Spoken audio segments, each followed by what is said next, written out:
Hello friends, आप सभी का एक बार फिर स्वागत है स्टडी विद माइक्रो चैनल पर। मैं रंजीत सिंह। आज हम देखेंगे जो चर्चा में हाल ही में रहा है, वाइट फास्फोरस बम। तो अभी इसका यूज इजराइल ने किया है, तो इसलिए फ्रेंड्स ये काफ़ी चर्चा में है। तो आइए देखते हैं क्या होता है वाइट फास्फोरस बम, चर्चा में क्यों है और इसका प्रयोग होता है कहाँ, और इसका परमाणु बम बनाने में इसका प्रयोग होता है और इसको क्यों प्रतिबंधित किया गया है, ये सब हम जिसमें डिटेल देखते हैं। चर्चा में क्यों है, तो फ्रेंड्स जैसा कि आप देख रहे हैं कि हाल ही में सामने आई खबरों के मुताबिक इजराइल पर आरोप है कि आरोप लगाया जा रहा है कि उसने हमास पर उसने हमला किया ना। हमास ने पहले हमला किया, फिर इजराइल ने किया। तो हमास के दौरान, यानी कि हमास पर हमले के दौरान उसने वाइट फास्फोरस बम का इस्तेमाल किया है। तो क्वेश्चन यहाँ से भी हो जाता है कि हाल ही में किस देश ने किस पर हमला किया है, किस बम का प्रयोग किया है। तो वाइट बम का, यानी कि वाइट फास्फोरस से बना जो बम है उनका प्रयोग किया है, तो इसलिए चर्चा में आ गया है। तो अब हम देखते हैं वाइट फास्फोरस बम क्या है। तो जैसे कि हम अगर बात करें तो यह बताया गया है, यह एक मोमी क्रिस्टली ठोस है। यह एक मोमी, यानी वाइट फास्फोरस क्या है, तो यह एक मोमी क्रिस्टली ठोस है जो प्रकाश के संपर्क में आने पर काला हो जाता है। और यह खतरनाक पदार्थ है जो सफ़ेद से पीला पारदर्शी रंग का होता है। इसमें लहसुन जैसी तीक्ष्ण गंध आती है और वाइट फास्फोरस जो है वायुमंडलीय ऑक्सीजन के संपर्क में आने पर प्रज्वलित होता है, यानी कि जलने लगता है। तो अगर हम बात करें फास्फोरस की, तो यहाँ पे तो हमने देख ही लिया, फास्फोरस जो है एक मोमी क्रिस्टली ठोस है और प्रकाश के संपर्क में जब आता है तो ये ब्लैक हो जाता है, काला हो जाता है, खतरनाक है और सफ़ेद से पीले पारदर्शी रंग के होते हैं। लहसुन जैसी तीक्ष्ण गंध आती है, ये तो मैंने देख लिया। अब अगर हम बात कर लेते हैं फास्फोरस की, तो फास्फोरस जो होता है फ्रेंड्स, एक मिनट सुनिएगा।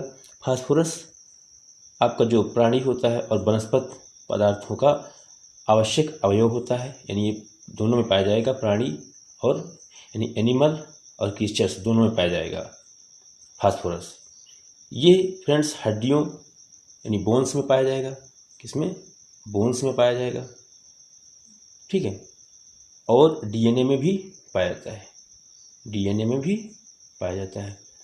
तो यहाँ से दो बातें तो फैक्ट हो जाती हैं कि फास्फोरस जो है एक लिविंग एंड नॉन लिविंग, बिल्कुल लिविंग एंड नॉन लिविंग, या हम कह सकते हैं क्रीचर एंड प्लांटेशन, यानी वनस्पति और प्राणी जगत में बहुत महत्वपूर्ण अवयव है जो कि बोन, हड्डी और डीएनए में पाया जाता है, ठीक है फ्रेंड्स। अब हम बात करेंगे फास्फोरस, तो अभी हम आगे भी देखते हैं और फिर इसकी बात हम बताएंगे। तो अभी हमने इसमें देखा कि फास्फोरस के प्रेजेंस कहाँ पे होती है, हड्डियों में और कोशिकाओं में, यानी कोशिकाओं में कहाँ पे, डीएनए में होता है, ठीक है। अब हम देखते हैं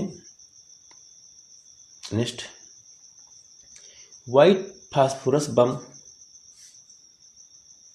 जो है तब तक जलता रहता है जब तक कि इसमें ऑक्सीजन की मात्रा कम ना हो जाए, क्योंकि ये ऐसा बम होता है जब ये ऑक्सीजन के संपर्क में आता है तो बताया गया था जलने लगता है ना। तो ये ऑक्सीजन की मात्रा जब तक इसको मिलती रहेगी तब तक ये जो है जलता रहता है। एक बार आग लगने के बाद उसे बुझाना बेहद मुश्किल हो जाता है, इसलिए काफ़ी खतरनाक है। इसकी रासायनिक प्रतिक्रिया तीव्र गर्मी, प्रकाश और धुआं पैदा करती है।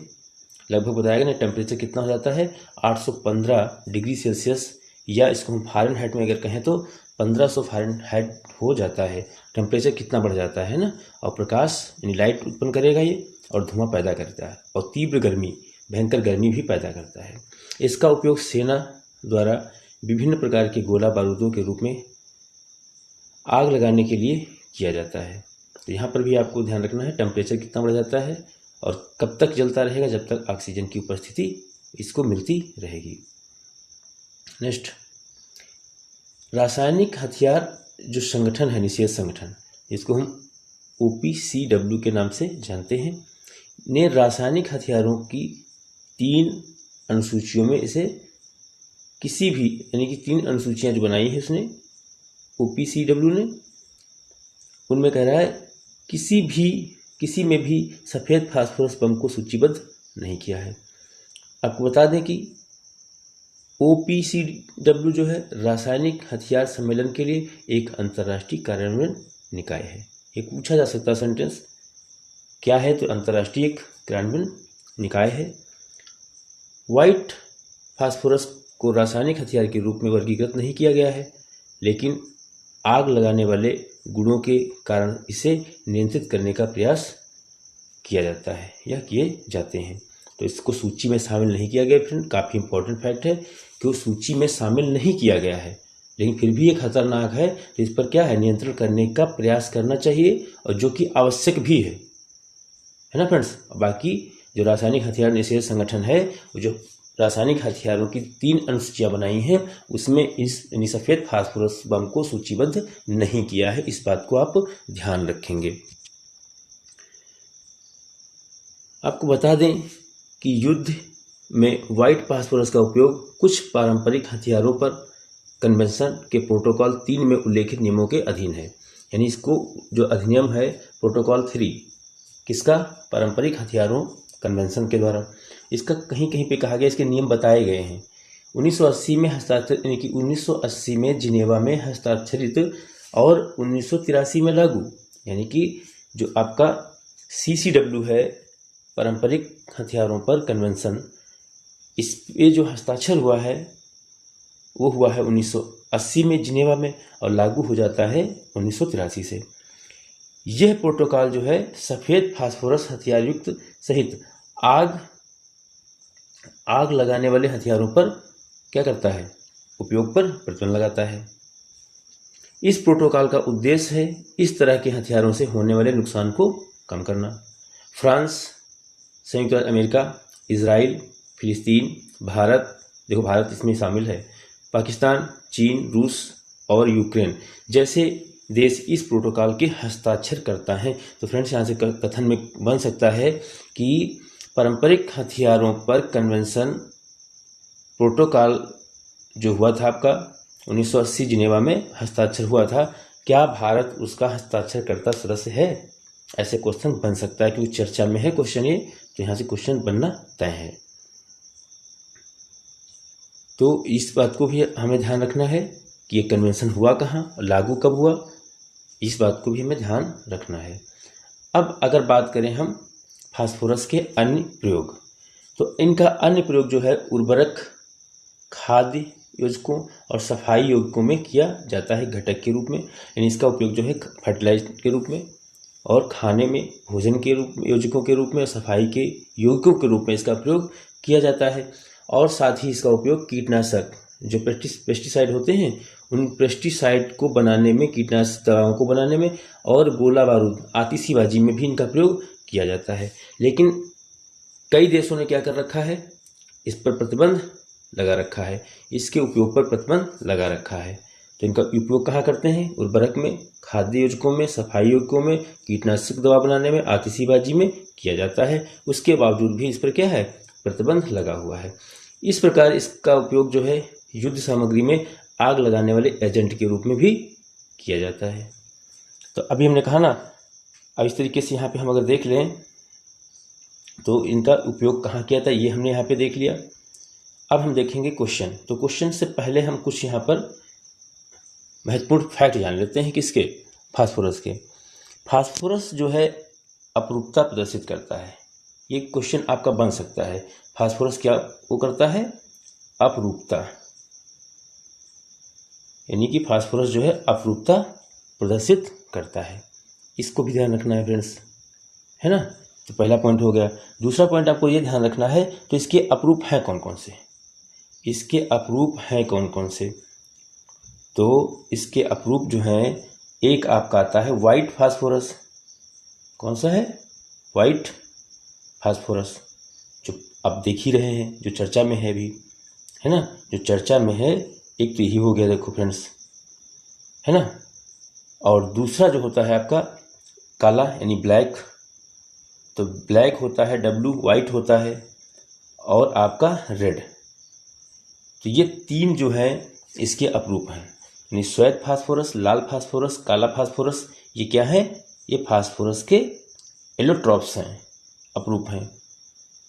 अब हम बात करेंगे इसमें से तुलना करने की, कि जो आपका रेड जो होता है, रेड फास्फोरस, ये फास्फोरस जो होता है ये श्वेत यानी कि वाइट फास्फोरस की अपेक्षा कम क्रियाशील होता है।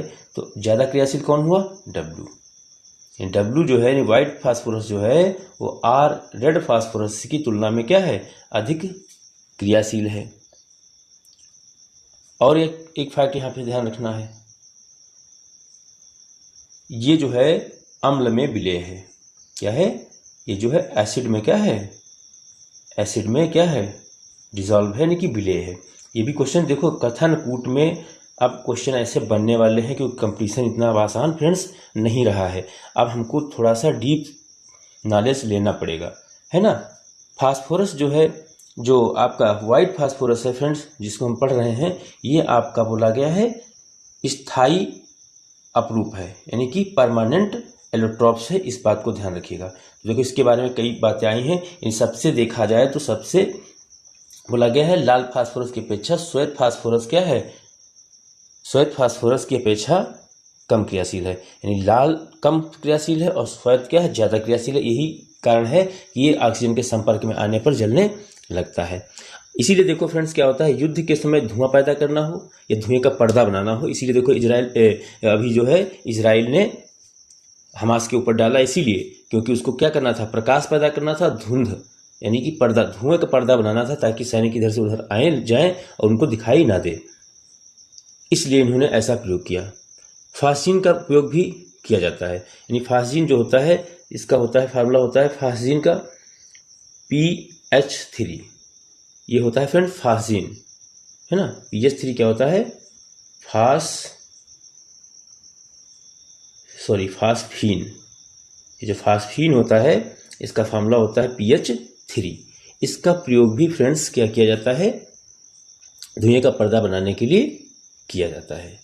और देखो इसमें फास्फोरस है P, इसमें फ्रेंड्स P है, मीन्स इसमें फास्फोरस है, उसकी के सब ये अवयव है। अब फ्रेंड्स एक बहुत महत्वपूर्ण क्वेश्चन है जो खासा करके कभी कभी पूछ लिया जाता है। आपने देखा होगा दिया सलाई। तो जो दिया सलाई है फ्रेंड्स, इसमें किस फास्फोरस का यूज किया जाता है? तो आप बताइए इसको। तो आपको हम बता देते हैं, आप जो है चलिए इसका आप कमेंट बॉक्स में आंसर दीजिएगा। यानी कि दिया सलाई के नोक में किस फास्फोरस का प्रयोग किया जाता है? और आपके ऑप्शन यही है, रेड फास्फोरस, लाल फास्फोरस, काला फास्फोरस या सफ़ेद फास्फोरस। तो फ्रेंड्स आज का सवाल देख लेते हैं। आज का जो सवाल है वो है सफ़ेद फास्फोरस के बारे में, जो अभी तक हमने वीडियो में डिटेल बात की है वही चीज़ है। तो आप इसका भी कमेंट बॉक्स में आंसर करिएगा। तो फ्रेंड्स अगर वीडियो अच्छी लगी हो, अगर डाटा आपको लग रहा हो कि हाँ सफिशिएंट आपको हम दे रहे हैं, तो फ्रेंड्स चैनल को सब्सक्राइब करिएगा और वीडियो को शेयर ज़रूर करिएगा। और थोड़ा पढ़ने का स्ट्रेटजी जो है आप बदलना पड़ेगा, क्योंकि आयोग जो है निश्चित तौर पर सोच बैठे हैं कि अब हमें हार्ड से हार्ड जो है कंपटीशन करना है। तो फ्रेंड्स बेस्ट ऑफ लक और आप पढ़ते रहिए। मिलते हैं नेक्स्ट वीडियो में, तब तक के लिए जय हिंद।